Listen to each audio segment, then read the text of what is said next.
And it seems to be the one thing that does work with Donald Trump is you push back quite hard economically, as we saw when China threatened to stop selling rare earth minerals to the United States. That's one time when he actually changed his mind and he came back off the cliff. Well, there's good news and there's bad news. The good news is that President Trump isn't planning to order a US military invasion of Greenland. And yes, I know the mere idea of invading the territory of a NATO partner seems insane, but he said it. The bad news is that Trump says he's not interested in compromise on his demand to make Greenland part of America. So the rift in NATO has not been fixed. That crisis continues and could well get worse. Today is President Trump's day. A bit like every day in that respect, but even more than most days. Most of the world's political and business leaders and a fair number of the people that they lead and deal with have been hanging on his every word. And as I say, the words that just leapt out of his rather rambling torrent of verbiage to the World Economic Forum in Davos added up to a flat rejection of any compromise on his demand to own Greenland. All we're asking for is to get Greenland, including right, title, and ownership, because you need the ownership to defend it.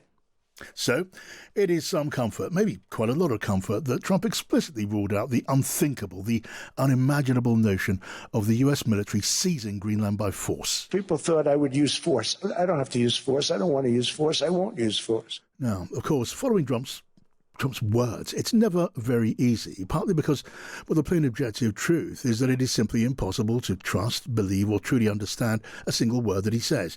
And that complicates the business of understanding the most powerful man on the planet, when, as now, with every bellicose or threatening word that falls from his lips, veiled or unveiled, markets are wobbling. We are inching closer to an economically catastrophic transatlantic trade war over Greenland.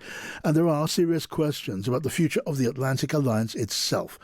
So let's just have a look at where we are. As well as celebrating his first year in office, Greenland and the North Atlantic Alliance were front and centre in that Davos speech by the president. We pay for NATO, and we paid for many years until I came along. We paid for, in my opinion, 100% of NATO because they weren't paying their bills. And all we're asking for is to get Greenland, including right, title, and ownership, because you need the ownership to defend it. You can't defend it on a lease. Number one, legally it's not defensible that way, totally. And number two, psychologically, who the hell wants to defend?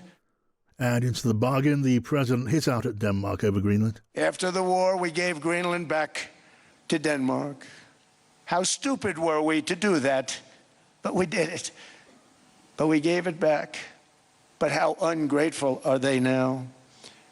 So now our country and the world face much greater risks than it did ever before because of missiles, because of nuclear, because of weapons of warfare that I can't even talk about.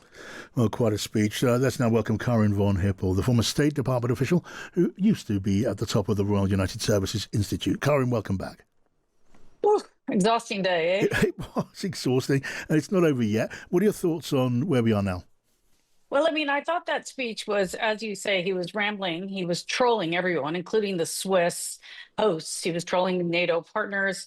He was critical pretty much of everybody there. And then it was a lot of misinformation, a lot of lies. They don't spend 100% on NATO. U.S. spends 16% annually maintaining NATO. And then the rest of NATO pays for it. So, yes, it's good he said, I won't use force, but I'm not entirely sure I believe that. And B, it means he will use tariffs, because we've already heard from the Danes and the people of Greenland. They don't want to be bought by the United States. Yes, I suppose people go ahead with that tariff threat unless, of course, he's persuaded or decides to back away from that. And that must be the great hope. But as you say, it's still in the air. You said, though, Karin, you don't completely feel convinced that the president won't use American forces against Greenland to seize that territory, really? Well, you never know with him. I mean, he goes back and forth on things all the time, and he really is acting like a petulant child. Now, the good news is that the American public does not support force in Greenland. 8%, only 8% support that. And a large number of members of Congress do not support it. And we've heard more and more from Republican members of Congress as well. And of course, now the economy is going through a bit of a tank right now because of the threats to Greenland. And if anything, that's probably going to be more persuasive with him than anything else. But yes. Hard to tell. Well, indeed. And the president's Commerce Secretary, Howard Lutnick, he was booed and heckled at a dinner in Davos last night. It was convened by Larry Fink, who's a true, business heavyweight. He's the boss of the ultra-rich investment firm BlackRock. And the Commerce Secretary was booed and heckled, as I say. He told the business leaders and the plutocrats in the room, among other things, capitalism has a new sheriff in town. So it does look as if the president and his team are not in Davos to make friends. No, they're not. And also, apparently, at that dinner, he said, "Everyone, just calm down, take a deep breath. He'll offer a really good deal." Well, we already know the deal is not acceptable. So then what? I don't really know how you talk Trump off this cliff because he's just got this jag right now. So, they're not going to be very popular this week. It's probably good for them to hear that.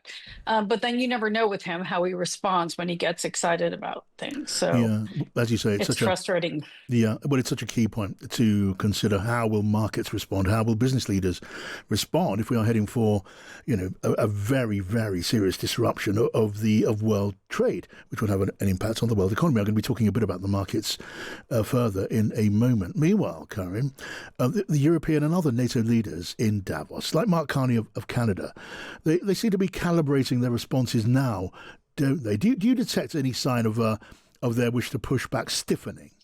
Yes, I agree. I thought Mark Carney's speech was excellent. He must be coordinating quietly with others because Macron has made very similar points. Ursula von der Leyen, the head of the European Union, also made similar points. They're starting to push back quite hard.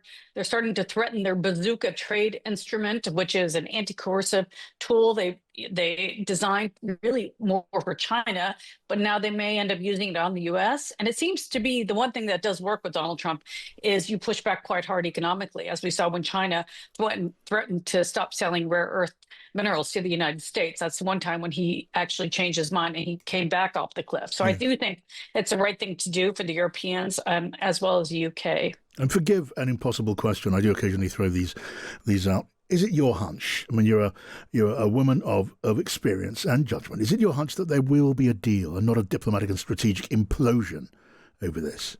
Well, I don't know what kind of deal they can make because the United States already has access to Greenland, already has a military base there, already is allowed to do pretty much whatever it wants militarily there. So I don't know what other deal they could strike. And when Trump says, well, you have to own something to protect it, he doesn't own the rest of NATO. And technically, he's committed to protecting the rest of NATO without owning them. So that argument doesn't even hold water. But that's really the challenge. He already has access to whatever he wants to do in Greenland and support for that too. And of course, yes, these countries do need to take the Arctic more seriously. And if that ends up being what happens, that they come up with a new Arctic strategy to push back on Russia and China, okay, well then that will be fine. Well, there is a broader question of how far is President Trump truly committed to the defence of NATO in Europe? We'll be addressing that among many other things a bit later on. Karin von Hippel, always a pleasure to have you with us. Thank you. Thank you.